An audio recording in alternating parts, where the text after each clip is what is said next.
Il était une fois dans un pays très lointain, vivait un pêcheur de poissons avec sa femme et sa petite fille qui s'appelait Lune. Le pêcheur avait l'habitude de se diriger vers une rivière proche de sa maison au lever du jour. Un jour, le pêcheur se dirigea vers la rivière afin de pêcher. Il lança le filet dans l'eau.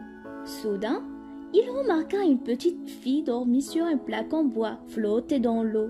Mais qu'est-ce que c'est? Comment cette fille peut se flotter dans l'eau comme ça? Je vais la sauver avant qu'elle soit noyée. Le pêcheur avait pitié de la fille, puis il la prit avec lui vers la maison. Ma chérie, j'ai trouvé cette fille dans la rivière. Je l'ai sauvée et maintenant, elle est là avec nous. Nous avons déjà une fille, et plus de ça, on n'a pas assez de nourriture qui va satisfaire les besoins de notre famille. Ne t'inquiétez pas, ma chérie, le Dieu est avec nous. La femme accepta la nouvelle fille dans sa famille. Le pêcheur décida de l'appeler Mande, et il l'aimait tant comme il aimait sa fille Lune. Le temps passait très vite. Lune et Mande devenaient de très belles jeunes filles. Lune était comme sa mère, mais Mande était semblable à son père. Elle était si gentille avec un grand cœur. Un jour, le pêcheur tomba en maladie. Il n'arrivait pas à supporter ses peines. Il partit à l'autre monde. Sa fille adoptée Mande était tellement triste de sa mort. Mon mari est mort à cause de toi. Il a tant souffert pour nous garantir une vie digne. Mais au début, avant ton arrivée, le pauvre n'était pas obligé de faire assez d'efforts pour nous nourrir, moi et ma fille. La haine de la maman s'agrandissait jour après l'autre envers Mande. Elle lui traitait mal et elle lui imposa d'être la servante de la maison, ainsi qu'elle séparait sa nourriture loin de la place où elle mangeait avec sa fille Lune. Mande était censée de nettoyer la maison toute seule, comme s'il n'appartenait pas à la famille. Plus tous les efforts qu'il faisait au sein de la maison, Mande était chargé d'aller chercher de l'eau à la fontaine. Toujours il remplissait un pot, puis il le portait à la maison. Un jour, il se dirigea à la fontaine. Il était tellement triste avec un cœur brisé. Soudain, une vieille femme passa près de la place où elle s'était assise. « Ma belle-fille, est-ce que je peux boire de ton pot? J'ai tellement soif. »« Oui, bien sûr, madame. » Mande essuya ses larmes, prit le pot, le remplit, puis il versa de l'eau dans le verre de la vieille femme. Cette dernière prit le verre d'eau. Elle commença à boire. « Tu es très gentille avec un grand cœur. Tu m'as traité bien, c'est pourquoi je vais te récompenser. À chaque fois, quand tu pleures à cause de quelqu'un ou de quelque chose que te blesse, tes larmes vont se métamorphoser aux perles et aux diamants. » Cette vieille femme était une fée très célèbre dans le pays. Quand il frappa ses mains, elle se transforma en une fée avec des jolies ailes.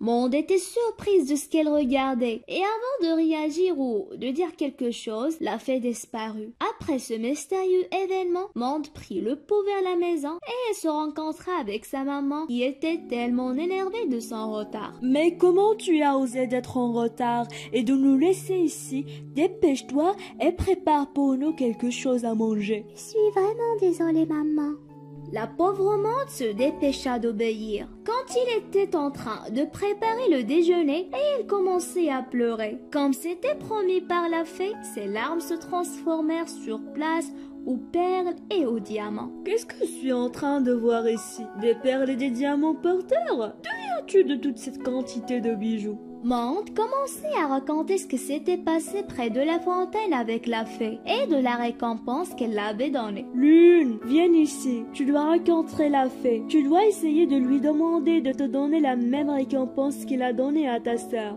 Vas-y, prends le pot et dépêche-toi à la fontaine. Est-ce que tu as compris? »« D'accord, maman. » Vas-y, dépêche-toi.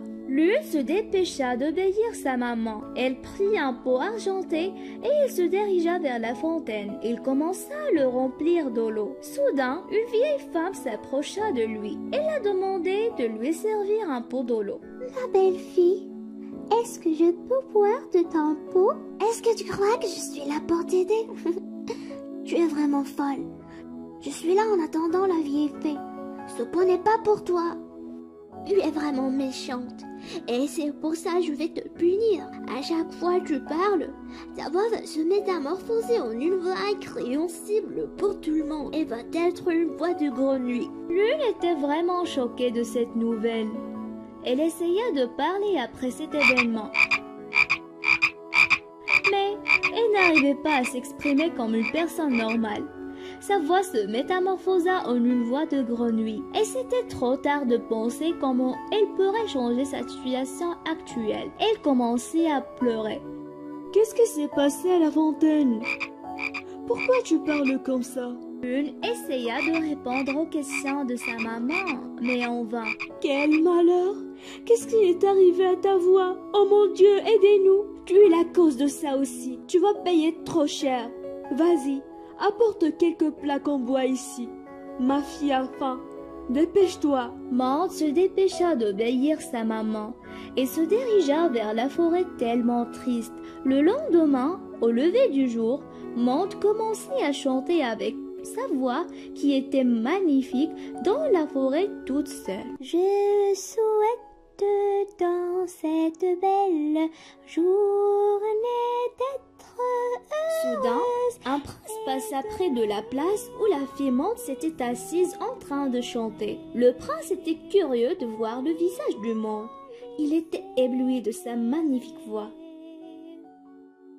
Mante se dirigea vers sa maison sans prendre conscience que le prince l'avait suivie et voulait la connaître. C'est pourquoi il demanda au garde de lui attendre. Puis, il alla chez la maison du Mante pour la voir. Bienvenue, monsieur. Pourquoi vous êtes là? J'ai vu une fille dans la forêt. Elle était en train de chanter. Sa voix est vraiment magnifique. Est-ce qu'elle est ta fille? Oh, bien sûr, c'est ma fille. Effectivement, elle a une magnifique voix. Et aussi, elle est très très belle. Je vais l'appeler maintenant. Lune, porte la belle robe de ta sœur. Le prince veut te voir et t'attend devant la porte de la maison. Oh, ta voix est vraiment magnifique. Elle m'a touché au fond de mon cœur. Je souhaite que tu sois ma femme pour écouter ta voix tous les jours. Ça va me rendre le plus heureux du monde. Est-ce que je peux garder un morceau de ta voix dans cette coquillage? Je veux l'offrir à ma mère pour accepter notre mariage. Lune était surprise de ce qu'elle avait entendu. Puis elle essaya de chanter. La voix de la grenouille était toujours là. C'est quoi cette moquerie? Est-ce que tu m'insultes? Hé, les gardes, prenez-la au présent. Attendez, mon prince. Écoutez ce que je vais vous dire, s'il vous plaît. Pardonnez ma sœur, elle n'a pas voulu vous insulter. Elle est mentite, c'est pourquoi sa voix ressemble à une voix d'une grenouille. Concernant la chanson que vous avez entendue à la forêt, c'est moi qui la chantais. Le prince était ébloui encore une fois par la beauté et le courage du monde. Mais malgré ça, il voulait s'assurer de ce qu'elle avait dit. Est-ce que tu peux chanter quelque chose pour moi afin de s'assurer que c'est vraiment ta voix? S'il vous plaît, mon prince, pardonnez ma sœur. Elle est vraiment maudite. Elle n'a pas pensé de vous insulter. Ta voix est vraiment magnifique comme ton visage. Elle exprime vraiment la pureté de ton âme. Je veux que tu sois ma princesse. Est-ce que tu acceptes de se marier avec moi? Pardonnez-moi, mon prince. Je ne peux pas accepter votre demande, car le rêve de ma sœur est d'épouser un prince. Comment? C'est impossible de se marier avec une menteuse grenouille. Mante s'était assise sur ses genoux pour demander de l'aide. S'il vous plaît, madame la fée, pardonnez-moi et présentez ma récompense à ma sœur. Je suis prête de prendre sa malédiction, et comme ça, elle va se marier avec le prince. Lune voyait sa sœur à genoux. Elle s'approcha du Mante, puis elle l'embrassa, et il ne cessa pas de pleurer. Soudain, la fée apparut. Tu crois que tu as appris la leçon? Et donc, je vais te rendre ta normale voix. Et maintenant, quand tu vas parler, tu auras une magnifique voix. La fée bougeait sa baguette en or, en répétant quelques phrases magiques. Soudainement, Lune ressentait qu'elle avait récupéré sa voix. Merci, madame, je suis reconnaissante pour votre aide. Je te remercie au fond de mon cœur. La fée était heureuse de son nouveau comportement. et à un moment il se disparut. J'ai vraiment aimé ta gentillesse. Tu as vraiment un grand cœur. S'il te plaît, accepte ma demande de mariage. Et en ce qui concerne ta sœur, elle va se marier avec mon frère. Il ne va pas refuser de se marier avec elle. Monde était tellement heureuse de la demande du prince. C'est pourquoi il accepta de se marier avec lui. Le lendemain, une très grande cérémonie était au cœur de la ville qui célébrait le mariage des deux sœurs. Dans la cérémonie, il y avait des invités qui étaient venus du monde entier. Des rois, des princes, des célébrités et des nobles. Malheureusement, la maman n'était pas invitée à la cérémonie du mariage de ses filles. Un an plus tard, la ville était très heureuse de l'arrivée de la première enfant du prince et de la princesse Mande. Mande prit sa fille entre ses bras. La petite fille commençait à pleurer des perles et des diamants. Et c'était le fruit de la gentillesse de sa maman.